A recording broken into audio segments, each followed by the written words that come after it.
Hi, hello to everyone at Yahoo. Hello to everyone subscribed to Yahoo. My name is Bea Lorenzo and I'm a singer-songwriter from the Philippines.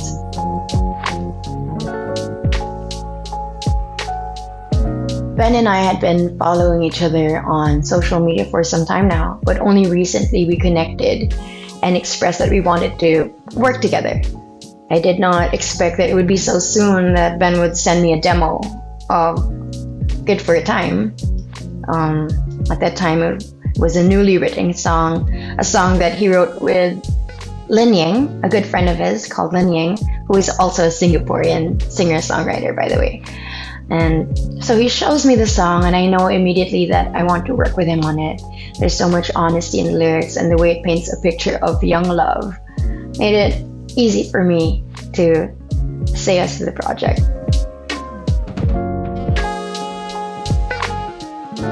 The song is called Good for a Time, and it's a song about two people who are parting ways, but are also acknowledging that the love that they had was real, that the time they spent is not time wasted, and it revolves around the concept that the relationships that don't stay in our lives still serve us well. It's a bittersweet idea, but it makes great material for a breakup song.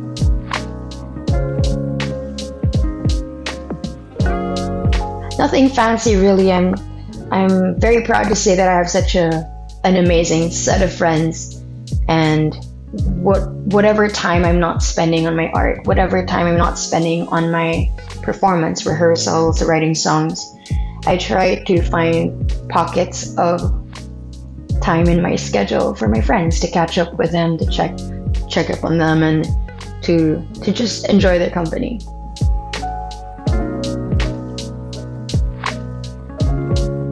So over the years, I've developed a love for songwriting that is honest. I like the vulnerability of it. I like the idea that it could be like a conversation, and then that's what I love about music, actually, and songwriting. So I do look up to a lot of artists who write that kind of music, and I do hope to sort of create a similar space for my listeners.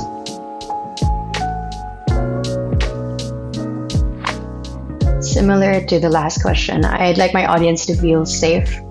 I'd like them to feel that their feelings and experiences are valid, and at the same time, while those experiences are unique to them, those also are experiences that help us relate to one another.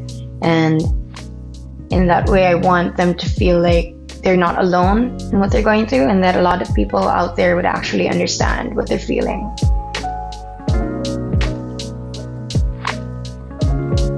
I brought my Kalimba for this, so let me just pick it up. Where did Oh, it's over there. Give me 5 seconds.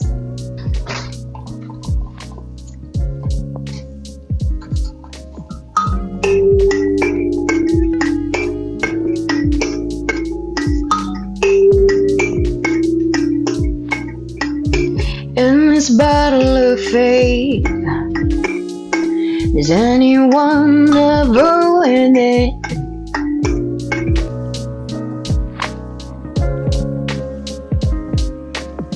I have thought about this, and I do have a lot of love for working with children, and so I wouldn't mind sort of starting a side brand that would serve kids, probably involving children's storybooks, music for kids, toys.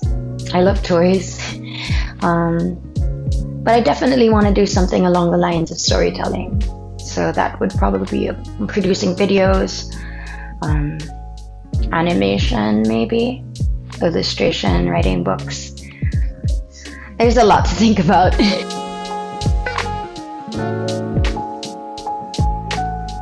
I definitely do intend to figure out the world of social media a lot more, and I feel like what's happening is a lot of people are moving to TikTok, which is a great thing. It's something that I do want to explore. I'm not familiar with a lot of trends in TikTok, but I definitely do want to do some singing on TikTok. I know there are a lot of singers on TikTok, so I do want to do that.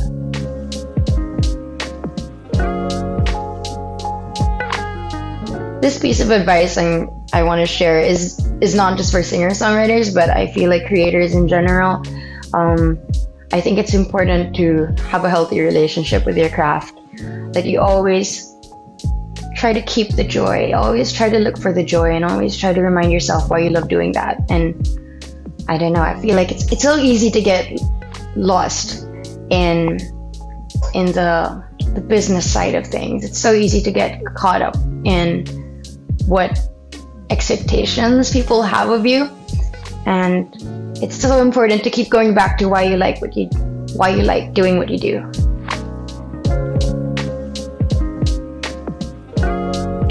As I said earlier, I put so much importance in finding the joy in your craft. And I feel like that applies to anything that you want to keep in your life.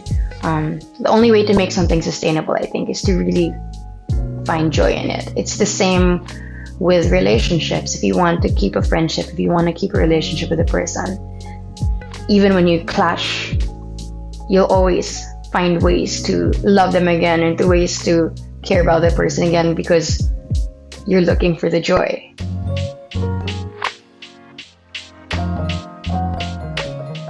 I am also learning. I am a work in progress when it comes to this.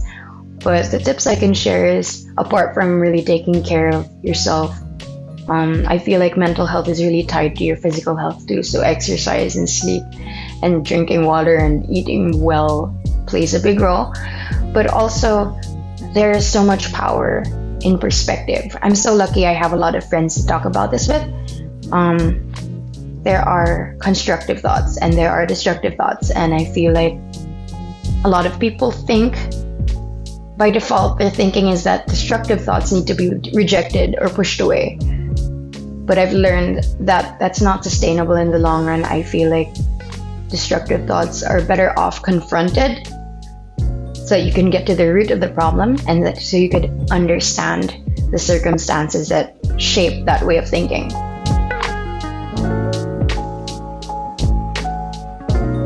Thank you so much again for watching and for being with us today. I do plan to release more music this year, so please keep an eye out for that. Also, thank you so much to all of you who have been streaming Good for a Time. I hope you continue to stream and share the song. For those of you who haven't heard it yet, please check it out on Spotify, Apple Music, and YouTube Music, all streaming platforms. It's available there. There's also a music video for it, so check that out. Yeah, thank you so much.